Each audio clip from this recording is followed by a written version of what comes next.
श्रोते हो नमस्कार. आरोग्यम धनसंपदा या कार्यक्रमात आज आपण ऐकणार आहोत लसीकरण या विषयावर डॉक्टर समीर सदावर्ते यांनी दिलेली माहिती. नमस्कार. सर्विक्स एरियाचा जो कॅन्सर होतो तर हा पुष्कळ प्रमाणे आपण वाचवू शकतो. साधारणपणे 10 वर्षानंतर आपण ही लस देतो आहोत.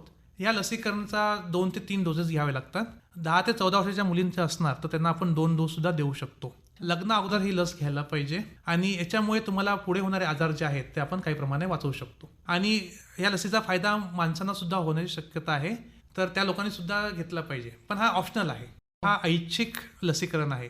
उतारवय मी साधारणपणे आपण म्हणूया की 60 वर्ष किंवा 70 वर्षाच्या वरचे जे लोक आहेत तर आपण पुष्कळ बघतो की ह्या लोकांना सुद्धा काही प्रकारचे आजार होतात. पर्टिक्युलरली लंग्सचे कॅन्सर, लंग्सचे इन्फेक्शन्स, फुफ्फुसामध्ये COPD नावाचे आजार असतात आणि पुष्कळ प्रमाणामध्ये ह्या लोकांचे फुफ्फुस जास्त काम करत नसल्यामुळे त्यांना आजार होण्याची शक्यता जास्त असते.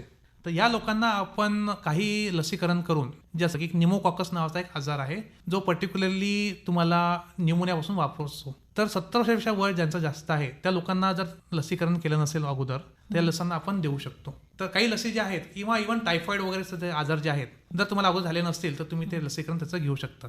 इन्फ्लुएन्झा म्हणून एक इन्फेक्शन आहे जो व्हायरसमुळे होतो.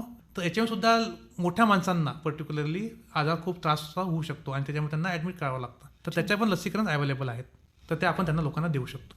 आपण हे बघितलं आहे की जेव्हा आईला आपण लसीकरण करतो, तुम्ही ऐकलं असणार की त्यांना आपण 2 TTचे इंजेक्शन द्यावे असं आपण म्हटलं जायचं. पण आता नवीन शास्त्रानुसार फक्त धनुर्वातचं इंजेक्शन, TTचं इंजेक्शन न देता त्यांना DT म्हणजे डिप्थेरिया टिटॅनस किंवा स्मॉल DTP म्हणजे जे आपण लहान मुलांना देतो त्याच्यापेक्षा कमी डोजमध्ये आपण गर्भवती मातांना देऊ शकतो. कारण काय सापडलेलं आहे की गर्भवती मातापासून त्यांच्या मुलांना आजार होऊ शकतो किंवा गर्भवती मातांना ड्युरिंग द पिरियड, प्रेग्नन्सी पिरियडमध्ये त्यांना आजार होऊ शकतो आणि त्याच्यामुळे जे लहान मुलं जन्माला येतात त्यांना ते आजार सिरियस प्रमाणे येऊ शकतात किंवा त्याच्यामध्ये प्रिमॅच्युरिटी म्हणून लहान मुलांमध्ये आजार होऊ शकतो. तर आपण ह्या गोष्टी वाचवू शकतो.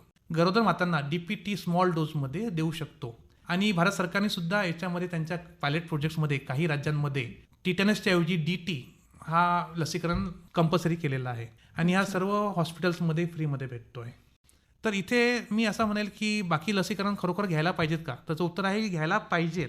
अतिरिक्त लसीकरण आहेत की जे भारताच्या शेड्यूलमध्ये नाही आहेत आपल्या. तर त्याच्यामध्ये निमोकॉकस, गाजण्याचे आजार, विषम जन्मे, टायफॉइडचा आजार हा आहे इतका सिरियस असतो. आजकाल थोडा कमी झालेला आहे पहिल्यापेक्षा, पण तरीही दूषित पाण्यातून जाणारा हा आजार आहे. म्हणजे जर तुम्ही बाहेर खाणंपिणं करत असणार, आणि मी सांगेल तुम्हाला की मुंबईमध्ये ऑलमोस्ट 90% माणसं सगळे आपण आज नाही तर उद्या किंवा केव्हा तरी महिन्याभरात बाहेर तरी आपण खातोच. तर दूषित पाण्यामुळे, दूषित खाण्यामुळे सुद्धा आजार होऊ शकतो. तर त्याच्यामुळे तर तुम्हाला टायफॉइड झाला काही कारणास्तव तर साधारणपणे तुमचे 2 ते 3 हप्त्यापर्यंत तुम्हाला खूप ताप येणे, खूप डोकं दुखणे, गरगर होणे, चक्कर येणे आणि काही लोकांना त्याच्यामुळे झटके येतात तापामधल्या किंवा टायफॉइडमुळे सुद्धा. आणि एका दिवसा माणसाची दगावण्याची शक्यता असते. म्हणजे हा खूप सिरियस आजार झालेला आहे. तर त्याला प्रिकॉशन्स म्हणून काय आहेत की हो खरी गोष्ट आहे की सांडपाणी आहे किंवा खराब पाणी आहे, तर हे वाचवलं आपण त्याच्यातून टायफॉइड हा प्रमाण कमी करू शकतो. 100% वाचवू शकत नाही. जर आपली इच्छा असेल 100% वाचवायची तर तुम्हाला टायफॉइडची लस घ्यावी लागणार. लसीकरण अशी गोष्ट आहे ही सगळ्यांसाठी आहे, सगळ्या लोकांसाठी आहे. फक्त हा प्रॉब्लेम काय आहे की आपण लहान मुलांना का म्हणतो, कारण लहान मुलांना जास्तीत जास्त औषध जर तुम्ही लवकरात लवकर दिलेत तर त्याचा फायदा त्यांना लॉंग टर्मसाठी होतो. किंवा हेपॅटायटिस A हा सुद्धा तुमचा पाण्यातून जाणारा आजार आहे. खाण्यामध्ये दूषित कारणामुळे सुद्धा हा आजार होऊ शकतो. तर त्यामुळे हेपॅटायटिस A आणि टायफॉइड या लसीकरण तुम्ही मोठ्या माणसाने सुद्धा घेतलं पाहिजे. तर पहिले महत्त्वाचे लसीकरण घेणे हे जास्त महत्त्वाचं आहे.